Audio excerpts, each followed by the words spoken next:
शेंगदाणा पोळी करण्यासाठी मी इथे 2 वाट्या कणिक घेऊन घेत आहे. एका भांड्यामध्ये चिमूटभर याच्यामध्ये मीठ घालत आहे. अगदी चिमूटभर मीठ घातलेलं आहे.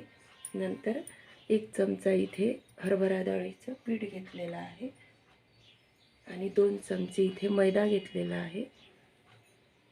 आणि हे पीठ आता छान मळून घ्यायचं आहे. याच्यामध्ये खुसखुशीतपणा येण्यासाठी आपण तेल किंवा तूप काहीही वापरू शकतो. मी इथे 1 चमचा तेल वापरलेलं आहे. आता घट्ट गोळा याचा अगदी साध्या नॉर्मल पाण्याने भिजवून घ्यायचा आहे आणि 15 ते 20 मिनिटांसाठी झाकून ठेवायचं आहे.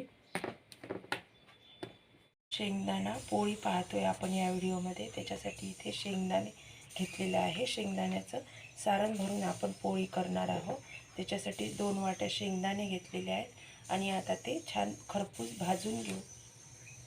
यासाठी इथे कढई घेतलेली आहे. कढईमध्ये मी शेंगदाणे घालून घेते आणि छान मीडियम फ्लेमवरती खरपूस असे भाजून घेते. त्याची सालं निघेस्तोवर आपल्याला शेंगदाणे भाजून घ्यायचे आहे. अशा पद्धतीने शेंगदाणे छान भाजून घेतले आणि याची सालं मी काढून घेतलेली आहे. काही शेंगदाण्यांची सालं राहू दिलेली आहेत. आता मिक्सरच्या पॉटमध्ये घालून घेते आणि एकदा फिरवून घेते. इथे आता एवढा दाण्याचा कूट असा बारीक करून घेतलेला आहे. याच्यामध्ये अगदी 2 ते 3 अशा वेलच्या घेतलेल्या आहेत मी, त्या घालून घेते आणि 1 ते 1.5 वाटी मी एवढ्या शेंगदाण्यांसाठी गूळ घेतलेला आहे बारीक करून. तोही थोडा थोडा करत दाण्याच्या कुटामध्ये घालून घ्यायचा आहे आणि फिरवायचा आहे.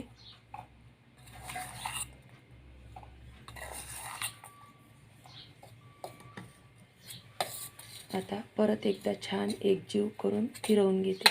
अशा पद्धतीने आपलं छान सारण तयार झालेलं आहे आणि याचा असा घट्ट गोळा होत आहे. आणि अशाच पद्धतीचं सारण आपल्याला शेंगदाण्याच्या पोळीसाठी पाहिजे असते. आता आपण पोळी करायला घेऊ. अशा पद्धतीने छान कणिक मळलेली आहे आणि आता आपण पोळ्या करायला घेऊ. पटकन होणारा गोडाचा पदार्थ आहे हा आणि 4 ते 5 दिवस आरामात छान पोळ्या टिकतात. इथे आता मी सगळे गोळे एकसारखे करून घेते.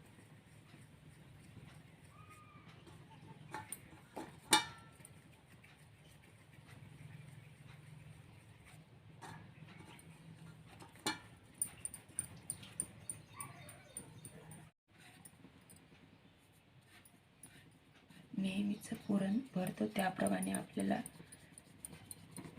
पारी करून घ्यायची आहे कणकेची आणि त्याच्यामध्ये शेंगदाण्याचा गोळा भरून घ्यायचा आहे सारणाचा.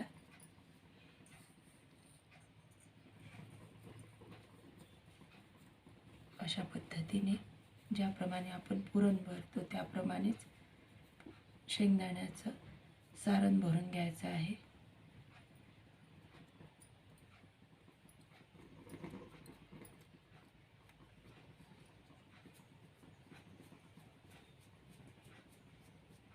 आणि जास्तीची कणिक मी इथे काढून घेतलेली आहे.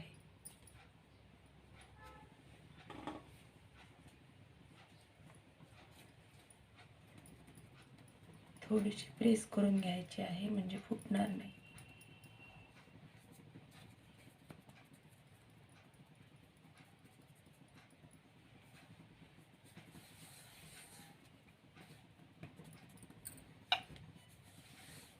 आणि गोळण घेऊन लाटून घ्यायचे आहे.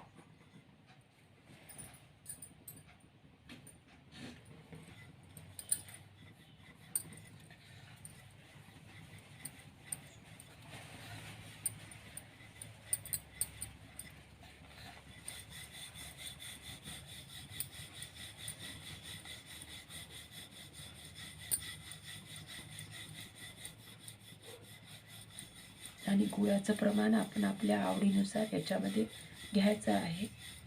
थोडीशी गोड असलेलीच पोळी खूप छान लागते. आता इथे माझी पोळी लाटून झालेली आहे आणि आता आपण तव्यावरती घालून घेऊ. इथे आता तवा आधीच गरम करत ठेवलेला होता आणि गॅसची फ्लेम मिडियम केलेली आहे मी. छान खरपूस अशी भाजून घेऊ. त्याच्यानंतर तूप सोडायचं आहे.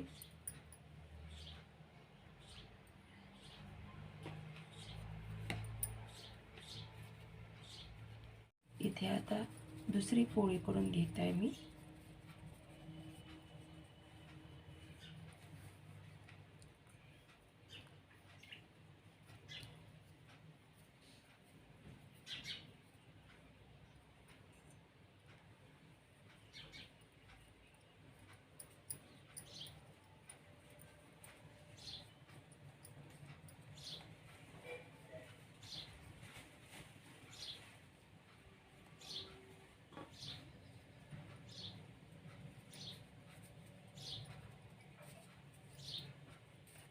थोडीशी प्रेस करून घ्यायची आहे म्हणजे फुटणार नाही लाटल्यानंतर.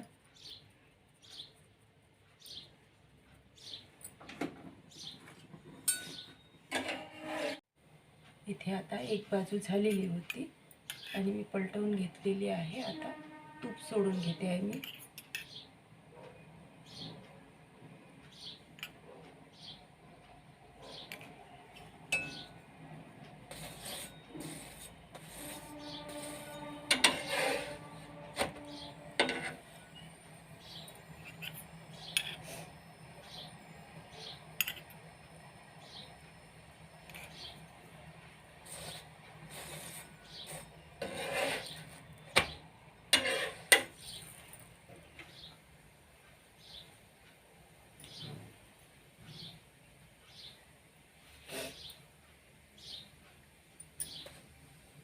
सगळ्या बाजूनी खरपूस अशी भाजून घ्यायची आहे.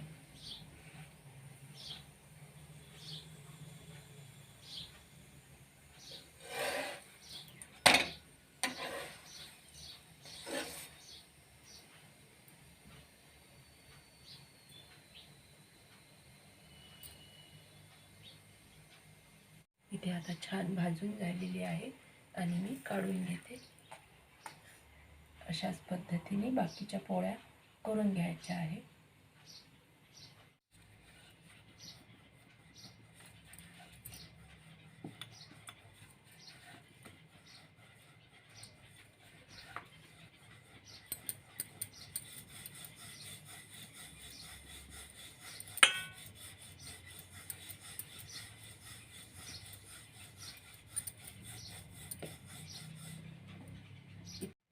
आता दुसरी पण पोळी माझी छान लाटून झालेली आहे आणि आता तव्यावरती घालून घेते.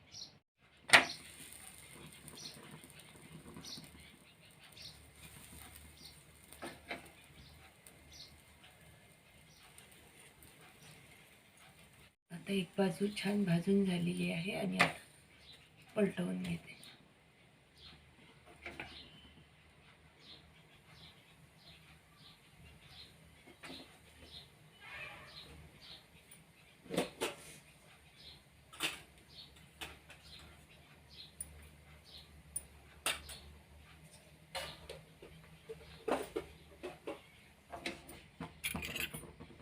थोडंसं तूप मी सोडून घेत आहे वरच्या बाजूनी.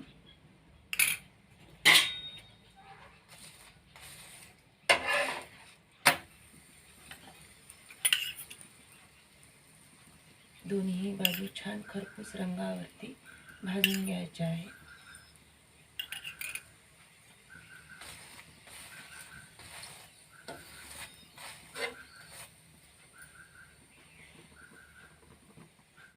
इथे आता दुसरी पण पोळी छान झालेली आहे आणि मी काढून घेते.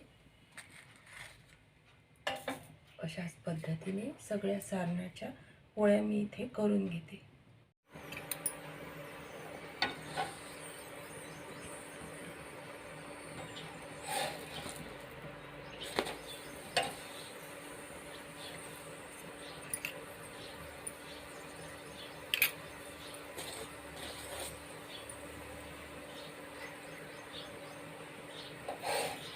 अशा छान खरपूस अशा त्या शेंगदाण्याच्या पोळ्या इथे तयार झालेल्या आहेत. एवढ्या सारणामध्ये इतक्या पोळ्या तयार झालेल्या आहेत. इथे आता सगळ्या छान माझ्या मऊ लुसलुशीत अशा चिवट झालेल्या नाही किंवा वातड झालेल्या नाही. आणि 4 ते 5 दिवस अशा शेंगदाण्या पोळी ही खूप छान टिकते आणि पटकन होणारा गोडाचा पदार्थ आहे.